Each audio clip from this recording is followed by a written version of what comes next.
আসসালামু আলাইকুম। আমি আজকে আপনাদের জন্য দ্বিতীয় মেকানিক্স টিউটোরিয়াল নিয়ে আসছি।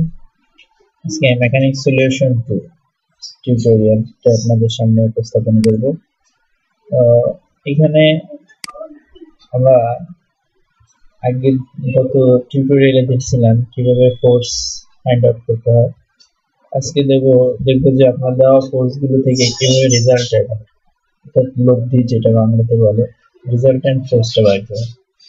আমরা পজিটিভ ডিরেকশনের ডান দিকটা ধরছি, আর এখানে যে ফোর্স গুলো আছে, ফোর্স গুলো প্রথমে অ্যানালাইসিস করতেছি। সামেশন অফ এফ এক্স যে হরাইজন্টাল ফোর্স গুলো আছে, তো এখানে 100 নিউটন আছে। 100 নিউটন কস আমি ফোর্স নিব এক্স অ্যাক্সিস এর দিকে, এই পজিটিভ অ্যাঙ্গেলের দিকে। অ্যাঙ্গেলটা অন্য কোঅর্ডিনেটের সাথে দেওয়া আছে, যার কারণে এই অ্যাঙ্গেলটাকে আমরা নিব হচ্ছে সাইন ধরবো, 100 সাইন 45 ডিগ্রি। পরবর্তীতে এই 100 নিচে যে ফোর্সটা আছে, এই ফোর্সটার ক্ষেত্রে আমি এই অ্যাক্সিসে নেব, যেহেতু কোঅর্ডিনেট একই সেম অ্যাক্সিসে আছে, সেই ক্ষেত্রে এখানে হবে cos 30 degree, 100 cos 30 degree force. পরে যে ফোর্সটা আছে 175, এই ফোর্সটা আমি যে অ্যাঙ্গেলে নেব ওই অ্যাক্সিসের সাথেই আছে, যেহেতু আমার ডিরেকশনের বিপরীতে সেহেতু মাইনাস। সমাধান করলে 70 নিউটন। এখন আমি সামেশন অফ এফ ওয়াই, যেটা ভার্টিক্যাল ফোর্স যেটা বলা হয়, সে নিচ্ছে। এটা ডিরেকশন আমরা এখানে দেখাইনি, তবে আপওয়ার্ড ডিরেকশনটা হচ্ছে পজিটিভ, ডাউনওয়ার্ডটা নেগেটিভ। তো আপওয়ার্ড পজিটিভ, সেহেতু 100 আমি এই অ্যাক্সিসের সাথে নিব, ভার্টিক্যাল অ্যাক্সিস। সো এটা cos হবে 100 cos 45 ডিগ্রি।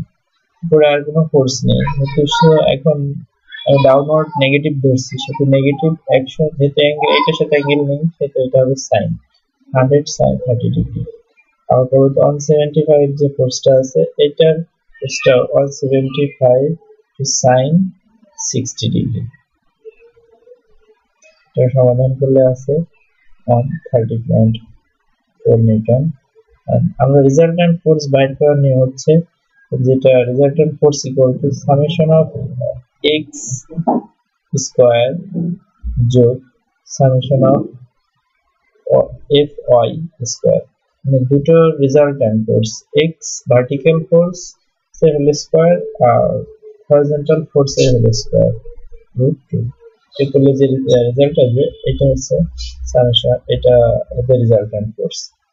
তো এখানে একটা রেজাল্ট্যান্ট ফোর্স এই পর্যন্তই দেখলেন। আজকের মেকানিক্স আমাদের এখানে শেষ করছি আজকের টিউটোরিয়াল। আর আরেকটা পরিচয় আছে, সেটা হচ্ছে আমি পলিটিক্যাল মেকানিক্যাল ইঞ্জিনিয়ার। সবাইকে ধন্যবাদ জানিয়ে আল্লাহ হাফেজ।